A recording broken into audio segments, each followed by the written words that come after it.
اعوذ باللہ من الشیطان الرجیم بسم اللہ الرحمن الرحیم ان اللہ یأمر بالعدل والاحسان. بے شک اللہ حکم دیتا ہے انصاف کرنے کا اور احسان کرنے کا. میں ہوں انٹرنیشنل پمپس astrologer advocate M Irshad Khan.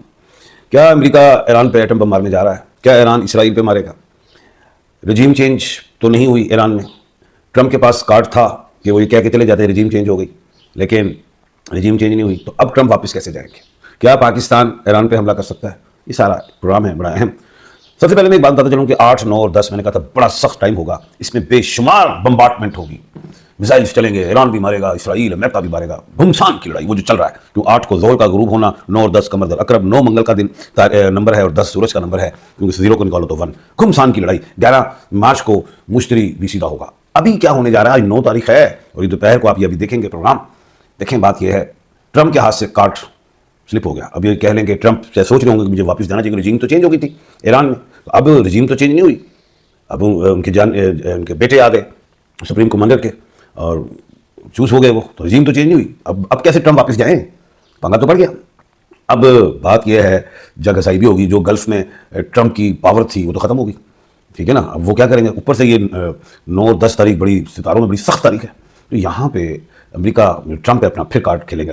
امریکہ کے ٹرمپ میں جو پریزیڈنٹ ہوتا ہے اس کے بعد پاور بڑی ہوتی ہے، نہ وہ سپریم کورٹ کی سنتا ہے نہ وہ سینٹ کی، اس میں پاور ہی بڑی، بے اختیار ہوتے ہیں. تو اب وہ اگلا کارڈ یہ کھیلیں گے کہ وہ ایسی بمبارڈمنٹ کریں گے ایران میں جس سے وہ یہ کہیں گے کہ میں نے جوہری مواد تباہ کر دیا ہے یا ختم کر دیا ہے. یہ اگلا کارڈ ہے اور اس سے وہ واپس جا سکتے ہیں. ایک بات ساتھ ہی ایران بھی فل فرنٹ فٹ پہ چلا گیا ہوا ہے. تو پھر یہاں پہ ایسا لگتا ہے کہ 14 تاریخ تک اگر یہ بات چلی گئی، 11 تاریخ کو پھر اگر یہ آگے گئی، اگر ٹرمپ یہ کہہ دیں، بیان دے دیتے ہیں کہ بمبارڈمنٹ ایک بڑی کر کے دیں اور یہ بیان دے دیں جی میں نے جوہری جو بھی ان کی تنصیبات تھی، مواد تھا، وہ میں نے تباہ کر دیا، تو لہٰذا ہم جنگ جیت گئے ہیں. تو اب بعد میں پھر جو سینکشنز وغیرہ کی باتیں ہوں تو وہ بات میں لگائیں، لیکن وہ اس طرح بیٹھ جا سکتے ہیں. لیکن ایران متواتر جب حملے کرے گا اسرائیل پہ، تو اسرائیل جو ہے وہ نیتن یاہو کہے گا مجھے تو رزلٹ چاہیے، امریکہ کو کہیں گے. اور اب جو ہیں ٹرمپ وہ 2 جگہ پھنس گئے، ایک عوام سے، دوسری چیز جو ہے گلف میں ان کی پاور ختم ہو رہی، تیسرا ان کا مڈ ٹرم الیکشن آیا ہوا، وہ تو پھر چوتھی بات ان کے پاس پاور ہی بڑی. اللہ نہ کرے، اللہ نہ کرے پھر ستاروں میں، کیونکہ میں نے کہا ہے 11 سے آگے گیا معاملہ، تو 14 تاریخ تو وہ جو ہے سورج چلا جائے گا اس میں پائسز میں، اور 14 تاریخ کو مرکری بھی آ جائے گی. تو اس میں پھر یہ بم کی طرف سوچ سکتے ہیں کہ ہم بم ماریں، ایٹم بم ایران پہ. اچھا اگر وہ ایٹم بم اللہ نہ کرے ایسا ہو تو اس کا اثر تو مڈل ایسٹ پہ بھی جائے گا، اس کے جو اثرات ہیں پاکستان تک بھی آئیں گے. تو اس پہ مڈل ایسٹ بڑا سوچے گا. پاکستان تو امریکہ کو منائیں گے سابادر کی کرنٹ ریو. ادھر ایران بھی ایسا کر سکتا ہے. اگر ایسا کیا امریکہ نے تو پھر ایران جو ہے وہ اسرائیل پہ اس طرح کا خوفناک بم والا معاملہ بھی ہو سکتا ہے. لیکن ابھی 10 تاریخ تک تو لڑائی کی طرف جا رہے ہو بہت زیادہ، کیونکہ ابھی ٹرمپ کے پاس ایک کارڈ ہے، وہ یہ کہہ کے نکل سکتے ہیں کہ میں نے جوہری تنصیبات جو ہے مواد ہے وہ میں نے تباہ کر دیا. جیسے انہوں نے پہلے بھی بیان دیا تھا، میں جب وہ ان کے B-2 جو جہاز آئے تھے، جب وہ ایران اسرائیل کا معاملہ پہلے جنگ ہوئی تھی تو انہوں نے کہا جی میں نے تباہ کر دیا. اس طرح ان کے پاس جانے کا ایک راستہ ہے. تو اس طرح یہ نکل سکتے ہیں. اگر بم والی بات آئی، ایٹم بم کی بات، تو پھر رشیا بھی بول پڑے گا اور پھر چائنا بھی بول پڑے گا. تو وہ ایک پریشر انکریز ہوگا ٹرمپ پہ.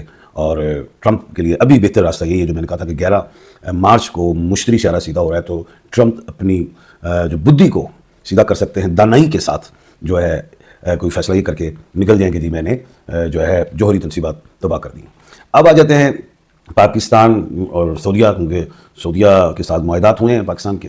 اچھا اب لوگ سوچ رہے ہیں کہ معاہدات، میں جو سمجھتا ہوں اپنے طریقے پاکستان کا جو معاہدات سعودیہ کے ساتھ تو یہی ہے نا کہ ان کی حفاظت کرنی ہے. مختصر مفہوم بیان کر رہا ہوں. اب یہ تو نہیں کہ ایران پہ حملہ کر رہا ہے. اب لوگ مجھ سے سوال کر رہے ہیں کہ خان صاحب اس طرح کی جو کشیدہ صورتحال ہے، تو اگر ایران کے کوئی نکل جائے میزائلز وغیرہ سعودیہ کی طرف، تو کیا پاکستان حملہ کرے گا ایران پہ؟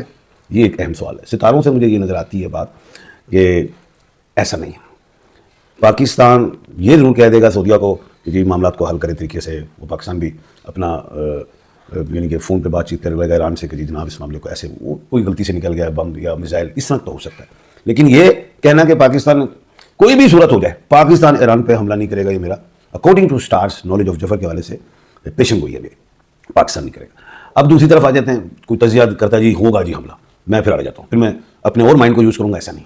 ایران پہ حملہ کر دینا پاکستان کا مطلب کہ اسرائیل کو بٹھا لینا ایران میں، تو ایسا تو نہیں میں دیکھ رہا کہ پاکستان جو ہے اسرائیل کو بیٹھا دے اور کل کو پھر اسرائیل پاکستان کی آنکھیں نکالے ادھر بیٹھ کے. ایسا نہیں. تو یہ غلط سوال ہے کہ جی پاکستان جو ہے ایران پہ حملہ کر دے گا، ایسا میں نہیں دیکھ رہا. یہ ضرور دیکھ رہا ہوں کہ یہ 2-3 دن بڑے خوفناک ہیں. 14 تاریخ تک، 11 کے بعد بھی اگر یہ لڑائی گئی، 11 مارچ کے بعد، تو 14 تاریخ تک جو ہے پھر آپ ایٹم بم کی طرف جا سکتے ہیں. 14 تاریخ کے تک سے بھی مراد ہے، اور 14 سے 18 تاریخ تک، مارچ تک جا سکتے ہیں. اللہ نہ کرے. آپ سے مراد یہی کہ یہ پھر امریکہ صاف بہادر جا سکتے ہیں، لیکن 14 تاریخ تک یہ جنگ جو ہے 50% ختم ہو سکتی ہے. ٹرمپ یہ کہہ کے واپس جا سکتے ہیں کہ میں نے جوہری تنصیبات جو بھی تھی، ان کی مواد تھا، وہ تباہ کر دیا. تو اللہ خیر کرے. تو انشاءاللہ امید یہ کی جاتی ہے کہ جنگ ختم ہو جائے گی. یہ بس آخری محاذ چل رہا ہے، لیکن شدت اختیار کر دے گا. بارش بھی ہوئی ہے بڑی زہریلی قسم کی ایران میں، اس میں کوئی تیل شیل کالی بارش ہے. اور میں نے یہ کہا تھا آج سے 4-5 مہینے پہلے کہ وبا کا سال بھی ہے. اللہ خیر کرے. گرمی بھی بڑھے گی، یہ بھی کہا ہوا ہے. بارشیں بھی ہوں گی، زیادہ طوفان، یہ ساری چیزیں. جنگ کے بعد یہ چیزیں بھی آئیں گی، لیکن دنیا بھی کھلے گی. وہ جنگ کے بعد دنیا کھلے گی، کاروبار وغیرہ، روزگار. ظاہر ہے ملک جب تباہ ہو جائیں گے تو اس کو بنانا بھی تو پڑے گا. اللہ پاک ہم سب پہ اپنی رحمت کا سایہ رکھیں. اپنا اور اپنے ارد گرد کے لوگوں کا خیال رکھیے گا. مجھے دیجیے اجازت. اللہ حافظ.